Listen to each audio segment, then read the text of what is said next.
ভগবানের 4টি ছেলে। খুব মন দিয়ে শুনবেন মায়েরা, আমাদের বাড়িতে যেমন ছেলে মেয়ে থাকে না, তেমনি ভগবানেরও 4টি ছেলে। নিন, ভগবানের বড় ছেলের নাম সত্য, মেজ ছেলের নাম ত্রেতা, তারপরে ছেলের নাম দাপর, আর ছোট ছেলের কি নাম গো? কলি, যেগুলোকে আমরা 4টে যুগ বলি। দেবেন মায়েরা, আমাদের বাড়িতে যদি 2-3টে ছেলে মেয়ে থাকে, বাবা মা কিন্তু সব ছেলেকেই সমান চোখে দেখে। কিন্তু সব ছেলেকে সমান চোখে দেখলেও যেটা বাবা মায়ের ছোট ছেলে, যেটাকে আদর করে আমরা কোলের ছেলে বলি, তাকে কিন্তু একটু বেশি ভালোবাসে। তার প্রমাণ কোথায়? মনে করুন মা বাড়িতে ভালো কিছু রান্না করেছে, প্রথমেই তার সব ছেলেকে সমান ভাগে দিয়ে দেয়। সব ছেলেকে সমান ভাগে দিয়ে দেওয়ার পরেও মা কিন্তু তার নিজের ভাগ থেকে একটু বাঁচিয়ে রাখে। কেন? কেন আমার ছোট ছেলেটা তো ভালো খাবার খেতে ভালোবাসে, তাই যেই না তার দাদারা উঠে যায়, মা তার নিজের ভাগ থেকে তার ছোট ছেলেকে সেইটা দিয়ে দেয়। তেমনি ভগবানেরও 4টি ছেলে বাবা, সত্য, ত্রেতা, দাপর, কলি। ভগবান মনে মনে চিন্তা করলেন, আমার বড় ছেলে সত্য ফার্স্ট ক্লাস ছেলে, কারণ সে ধ্যান করতে পারবে। তারপরে ছেলে ত্রেতা, সেও গুড বয়, সেও ভালো ছেলে, সে যাগযজ্ঞ করতে পারবে। তারপরে ছেলে দাপর, সেও ভালো ছেলে, সে সেবা পূজা করতে পারবে। কিন্তু আমার ছোট ছেলে কলি তো কিছু করতে পারবে না, পারবে সত্যের মতো ধ্যান করতে, না পারবে ত্রেতার মতো যাগযজ্ঞ করতে, না পারবে দাপরের মতো সেবা পূজা করতে। তাই ভগবান তার ছোট ছেলের জন্য একটা অমূল্য বস্তু তুলে দিলেন, যেটা কোনো কালে কাউকে দিলেন না। কি এমন দিলেন বাবা? অনর্পিত চরিক চিরা, চরিক চিরা, করুণায় অবতীর্ণ কালো, করুণায় অবতীর্ণ কালো, সমর্পয়তুম উন্নত উজ্জ্বল রসা, উজ্জ্বল রসা, ভক্তি শ্রেয় শ্রেয়, হরের নাম, হরের নাম, হরের নাম, হরের নামৈব কেবলো কেবলম কলো নাস্তেব নাস্তেব নাস্তেব গতির অন্যথা, গতিরন্যথা। অনর্পিত চরিং চিরাগ, যেটা ভগবান কোনো কালে কাউকে দিলেন না। করুণা অবতীর্ণ কালো, সমর্পয়তুম উন্নত উজ্জ্বল রসাং, সভক্তি শ্রেয়। হরের নাম, হরের নাম, হরের নামৈব কেবলম কালো নাস্তেব নাস্তেব নাস্তেব গতিরন্যথা। মানে কলিকালে হরি নাম ছাড়া কোনো গতি নাই, কোনো গতি নাই, কোনো গতি নাই। সত্য যুগে ভগবানকে পাওয়ার উপায় ছিল ধ্যান করা। খুব মন দিয়ে শুনবেন, সত্য যুগের মানুষ কতদিন বাঁচত? 1 লক্ষ বছর। আর 1 লক্ষ বছর বাঁচত বলে অনেক দিন ইচ্ছা তাদের পরমায়ু ছিল, যতদিন ইচ্ছা ধ্যান করত, অন্তরে কৃষ্ণ ভক্তি থাকলে ভগবান তাকে দেখা দিতেন। তাহলে সত্য যুগের পরমায়ু 1 লক্ষ বছর। সত্য যুগে ভগবানকে পাওয়ার উপায় ধ্যান করা। ত্রেতায়ং যজতে মুখই, যখন সত্য যুগ থেকে ত্রেতা যুগ এলো, ত্রেতা যুগের মানুষ কতদিন বাঁচে বাবা? 1 লক্ষ থেকে একটা শূন্য কমে গেল, 10,000 বছর। ত্রেতা যুগে ভগবানকে পাওয়ার উপায় যাগযজ্ঞ করা। তাই দেখবে রামচন্দ্র পর্যন্ত যাগযজ্ঞ করেছিলেন। দ্বাপরে পরিচর্যায়ং, যখন ত্রেতা যুগ থেকে দাপর যুগ এলো, দাপর যুগের মানুষের পরমায়ু কত হলো? 10,000 থেকে আরেকটা শূন্য কমে গেল, কত হয়? 1,000 বছর। দাপর যুগে ভগবানকে পাওয়ার উপায় সেবা পূজা করা বা পরিচর্যা করা। তাই দেখবেন নন্দ রানী, নন্দ রাজা ঘৃত ছানা নবনী মিষ্টান্ন দিয়ে গোপালকে সেবা দিতেন। আর যখন কলিকাল এলো, কলিযুগের মানুষ কতদিন বাঁচে? 1,000 থেকে আরেকটা শূন্য কমে গেল, কত হয়? বলেন বলেন, সাহস করে বলেন। 100। আস্তে আস্তে 100 বছর আমরা বাঁচি কেউ? আমাদের বাংলাতে কথা আছে না, বল বুদ্ধি ভরসা 40 পিরাইলেই ফর্সা। জয় রাধে। যখনই 40-50 বেরিয়ে যায় বাবা, কোথা থেকে যে সুগার প্রেসার আসে, একদম আসা যাওয়ার পথটাকে পরিষ্কার করে দিয়ে চলে যায়। কিন্তু মহাজন বললেন আসা যাওয়ার মাঝে আমাদেরকে কিছু কাজ করে যেতে হবে।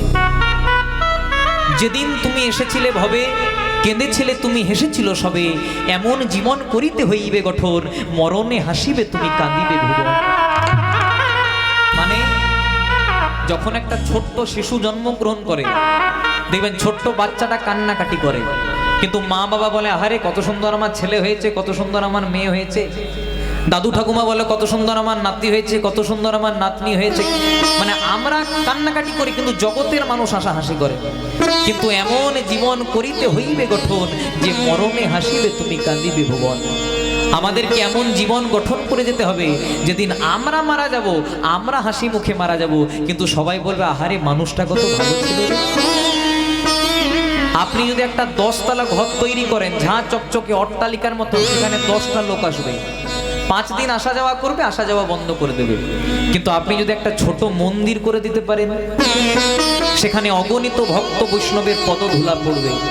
আপনি যদি বছরে একবার কীর্তন করাতে পারেন, আপনি মারা যাওয়ার পরেও সবাই বলবে ওই মানুষটা ছিল বলেই কীর্তনটা হতো। এটা কিসের ফল?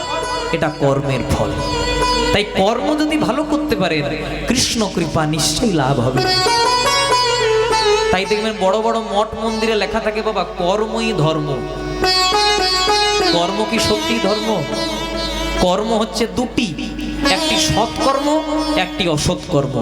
সৎ পথে থেকে গোবিন্দকে চিন্তা করে যা করবেন সবই ভালো হবে, কিন্তু কোনো কিছু করতে গিয়ে যদি গোবিন্দকে ছেড়ে ফেলেন, আমাদের মান পরিমাণ সব শূন্য হয়ে যাবে। তাই তাই কবির একটা দামি কথা আছে, কুমোর পাড়ার গরুর গাড়ি, বোঝাই করা কলসি হাড়ি, গাড়ি চালাই বংশী বদন, আর সঙ্গে যে যায়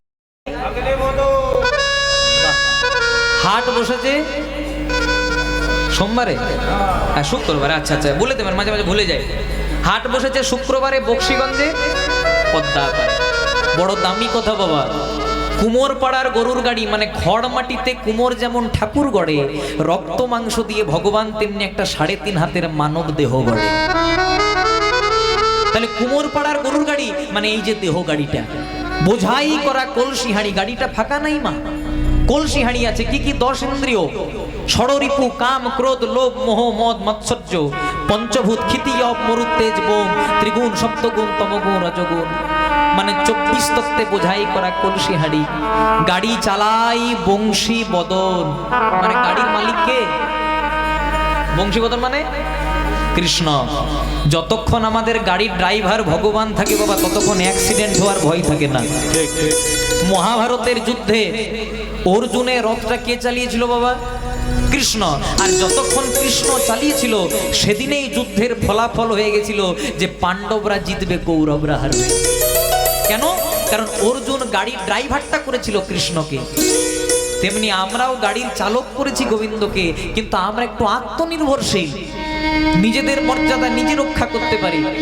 তাই গাড়ির মালিক করেছি গোবিন্দকে, কিন্তু সঙ্গে একজনকে বসিয়ে দিয়েছি।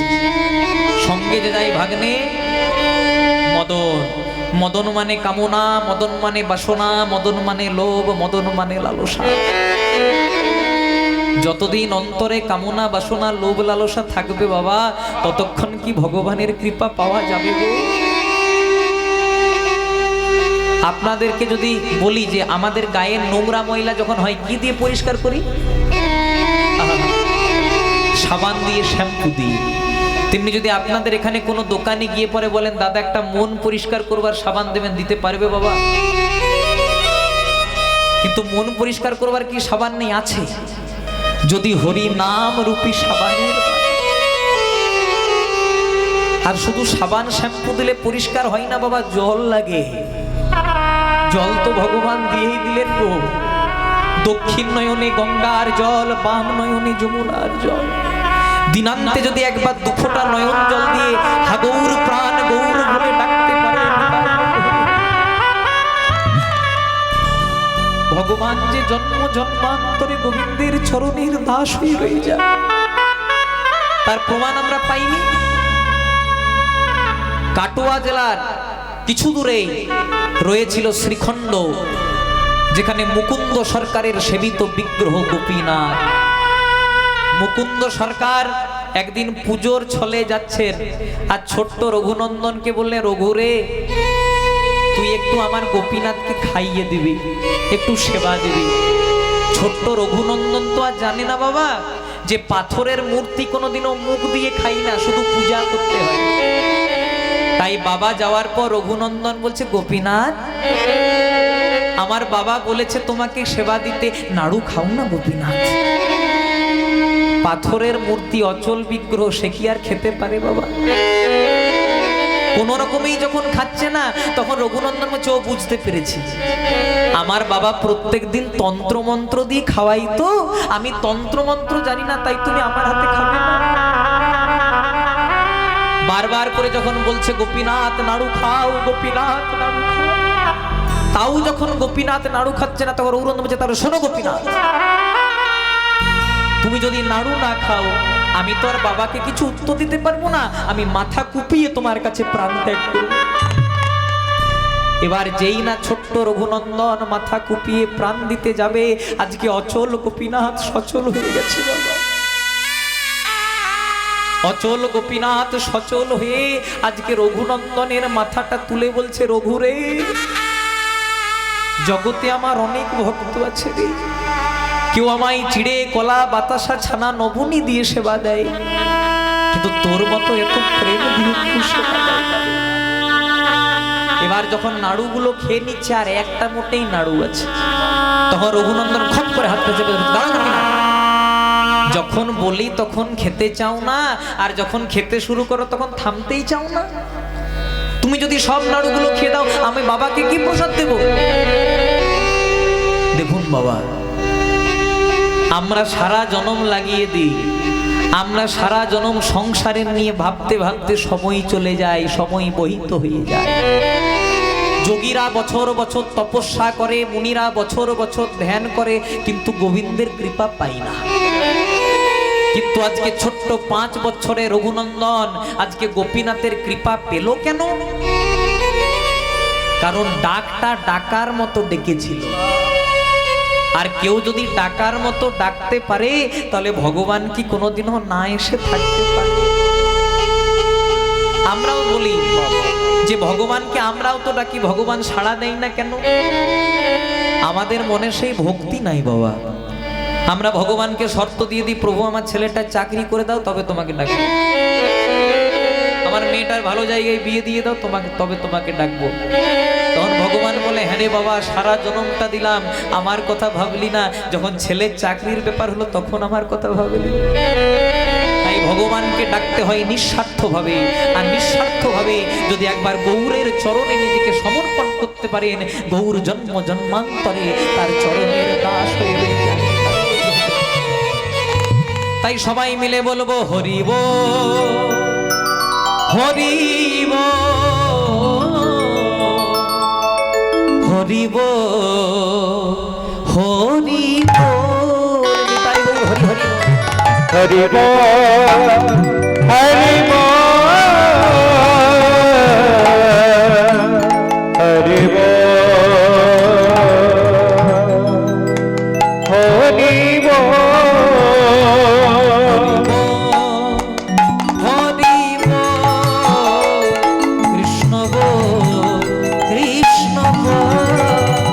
হরিব হরিব কৃষ্ণ বল কৃষ্ণ বল। ঈশ্বর নিরাকার করুণায় অবতার, ভগবান অপার করুণায় অবতার। ঈশ্বর নিরাকার তার করুণার অবতার, ভগবান করুণা ঈশ্বর নিরাকার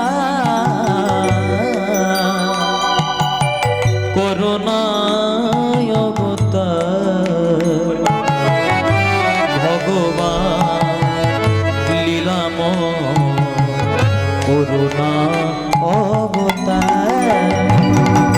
ঈশ্বর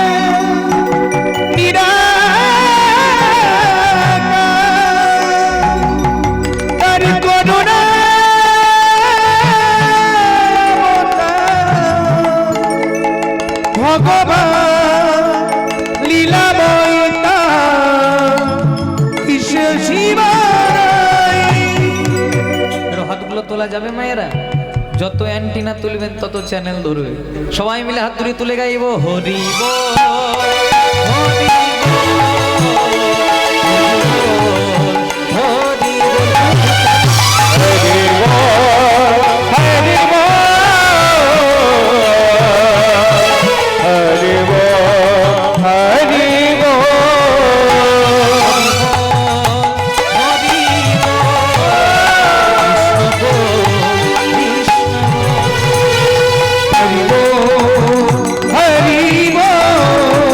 হরি কৃষ্ণ বল।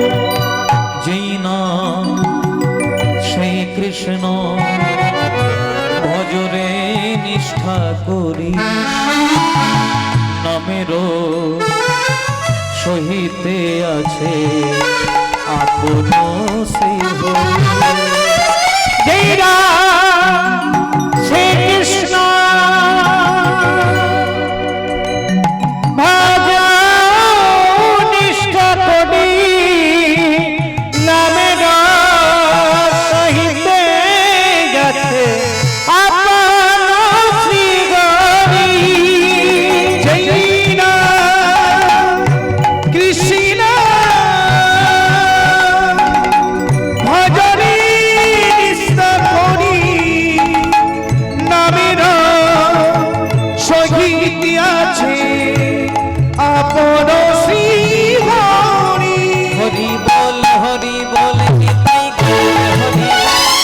হরি বল, হরি বল, নিতাই গৌর হরি। হরে বল নিতাই গোবর হরি বল, বলে হরি বল নিতাই গোবর হরি বল।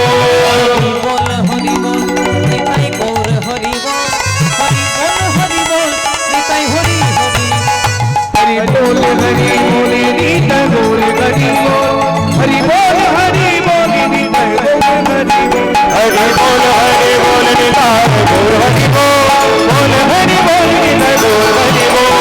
হরি বল নিতাই গোবর হরি বল, বল হরি বল নিতাই গোবর হরি বল। হরি বল, হরি বল, নিতাই গৌর হরি। হরি বল নিতাই গোবর হরি বল। হরি বল, নিতাই গৌর হরি। হরি বল নিতাই গোবর হরি বল। बोलिए चैतन्य महाप्रभु की। আরেকটু জোরে হবে কি?